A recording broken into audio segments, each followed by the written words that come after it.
നമസ്കാരം. മലയാളി വാർത്ത ഇൻസൈഡിലേക്ക് സ്വാഗതം. എലപ്പുള്ളിയിൽ പിണറായി സ്ഥാപിക്കാൻ ഉദ്ദേശിക്കുന്ന ബ്രൂവറിക്ക് അപ്രതീക്ഷിതമായ തടസ്സം ഉന്നയിച്ച രണ്ട് ഘടകകക്ഷി മന്ത്രിമാർ രംഗത്ത്. റവന്യൂ മന്ത്രി കെ രാജനും ജലവിഭവ മന്ത്രി റോഷി അഗസ്റ്റിനുമാണ് രംഗത്തുള്ളത്.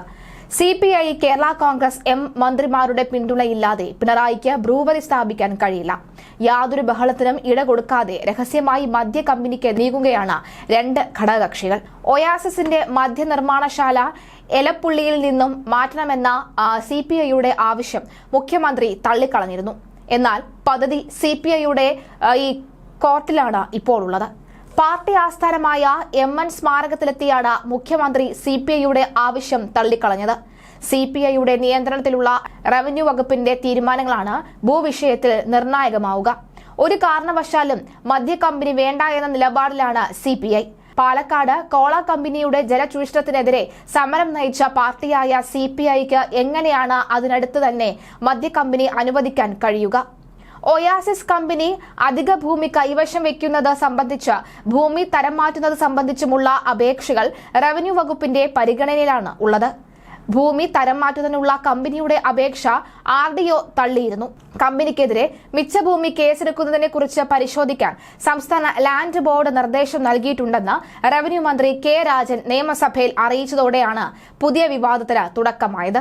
എന്നാൽ ഇത് സംബന്ധിച്ച് യാതൊരു ഉത്തരവും ലഭിച്ചിട്ടില്ല എന്നാണ് താലൂക്ക് ലാൻഡ് ബോർഡിലെ ഉദ്യോഗസ്ഥർ പറയുന്നത്. നിർദ്ദേശം കിട്ടുന്ന മുറയ്ക്ക് കമ്പനിയിൽ നിന്ന് രേഖകൾ ആവശ്യപ്പെട്ട് പരിശോധന നടത്തി റിപ്പോർട്ട് നൽകും. കമ്പനിക്കെതിരെ മിച്ചഭൂമി കേസെടുത്താൽ കമ്പനിക്കാർ വെള്ളം കുടിക്കും.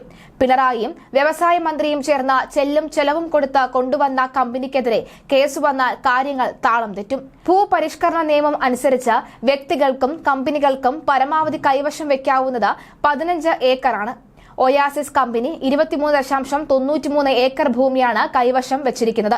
സ്വകാര്യ സംരംഭകർ നിശ്ചിത തുകയിലേറെ മുതൽ മുടക്കുകയും തൊഴിലവസരങ്ങൾ സൃഷ്ടിക്കുകയും ചെയ്താൽ 15 ഏക്കറിലധികം കൈവശം വെക്കാൻ ഭൂപരിഷ്കരണ നിയമത്തിന് വിധേയമായി ഇളവ് നൽകാൻ സർക്കാരിന് കഴിയും.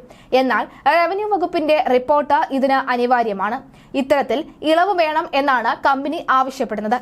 ഡെപ്യൂട്ടി കളക്ടർ, പാലക്കാട് തഹസിൽദാർ, ജില്ലാ വ്യവസായ കേന്ദ്രം, എക്സൈസ് വകുപ്പ് എന്നിവരിൽ നിന്നുള്ള റിപ്പോർട്ടിന്റെ അടിസ്ഥാനത്തിൽ ജില്ലാതല കമ്മിറ്റി ചേർന്ന് ഈ വിഷയം പരിഗണിക്കും.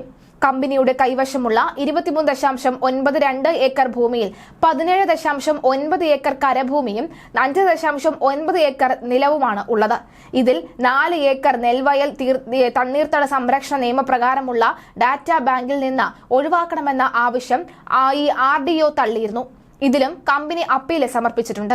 ഒയാസിസ് കമ്പനിക്ക് 9 ആധാരങ്ങൾ പ്രകാരം 23.92 ഏക്കർ ഭൂമി രജിസ്റ്റർ ചെയ്തു നൽകിയിട്ടുണ്ടെന്ന് മന്ത്രി രാമചന്ദ്രൻ കടകംപള്ളി നിയമസഭയിൽ അറിയിച്ചിരുന്നു.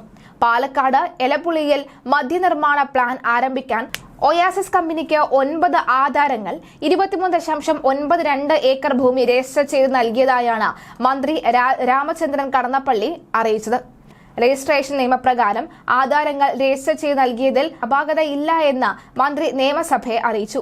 2022 May 26, 27, June 16, July 5, November 7, 2024, July 31 എന്നീ തീയതികളിൽ രജിസ്ട്രേഷൻ നടത്തി.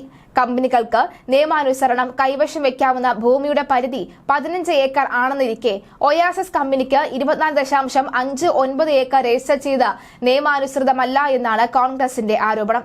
എന്നാൽ കൈവശം വെക്കാവുന്ന ഭൂമിയുടെ പരിധി സംബന്ധിച്ച വിവരം റവന്യൂ റെക്കോർഡ് പ്രകാരമുള്ളതിനാൽ രജിസ്ട്രേഷൻ വകുപ്പിന് ആ വിവരം ലഭിച്ചതായി മന്ത്രിയുടെ മറുപടിയിൽ പറയുന്നു. 1908 രജിസ്ട്രേഷൻ നിയമപ്രകാരം ആധാരങ്ങൾ രജിസ്റ്റർ ചെയ്ത് നൽകുക എന്നുള്ളതാണ് വകുപ്പിന്റെ പരിധിയിൽ വരുന്നത് എന്നും സാധൂകരിച്ച് നൽകുന്ന വകുപ്പിന്റെ പരിധിയിൽ വരുന്ന നടപടി അല്ല എന്നും മന്ത്രി വ്യക്തമാക്കി. ചിറ്റൂർ താലൂക്കിലെ എലപ്പുള്ളി പഞ്ചായത്തിൽ ഒയാസിസ് കമ്പനിക്കായി 24 ഏക്കർ ഭൂമി നിയമവിരുദ്ധമായി രജിസ്ട്രേഷൻ വകുപ്പ് ഭൂമി രജിസ്റ്റർ ചെയ്തു നൽകി എന്നും ഒയാസിസ് കമ്പനിക്കായി 24 ഏക്കർ വകുപ്പ് കരം അടച്ചു നൽകിയെന്നും ചൂണ്ടിക്കാട്ടി AICC അംഗം അനിലക്കര പരാതി നൽകിയിരുന്നു. കമ്പനിയുടെ ഹരിയാന അബലയിലുള്ള വിലാസത്തിലാണ് ഭൂമി രജിസ്റ്റർ ചെയ്തിരിക്കുന്നത്. 2024-25 വർഷത്തേക്ക് എലപ്പുള്ളി വില്ലേജിൽ അഗസ്റ്റിൻ കമ്പനി ഭൂമിയുടെ കരമടച്ചതിന്റെ രേഖകൾ പുറത്തു വന്നിരുന്നു.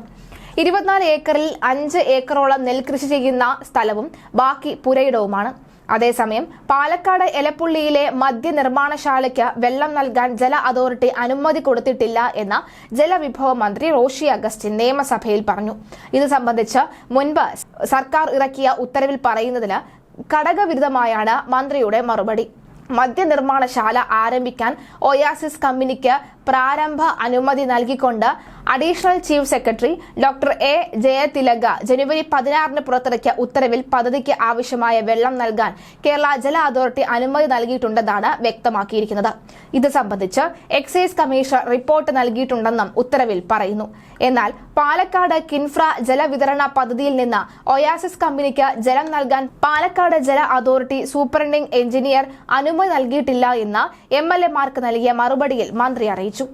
ഒയാസിസ് കമ്പനിക്ക് പൊതുമേഖലാ എണ്ണ കമ്പനികളുടെ എഥനോൾ ഉൽപാദനവുമായി ബന്ധപ്പെട്ട് ക്ഷണിക്കുന്ന ഈ ദർഗാസിന്റെ ഭാഗമായ എക്സ്പ്രഷൻ ഓഫ് ഇൻഡസ്ട്രിയൽ പങ്കെടുക്കുന്നതിനായി ജലലഭ്യത സംബന്ധിച്ച സാധ്യത കിൻഫ്രയ്ക്ക് വേണ്ടി നിർമ്മാണം പുരോഗമിച്ചു വരുന്ന വ്യാവസായിക ജലവിതരണ പദ്ധതി തേടാവുന്നതാണ് എന്ന കത്ത് മാത്രമാണ് സൂപ്രണ്ടിംഗ് എഞ്ചിനീയറിന് പാലക്കാട് ഓഫീസിൽ നിന്ന് നൽകിയത്.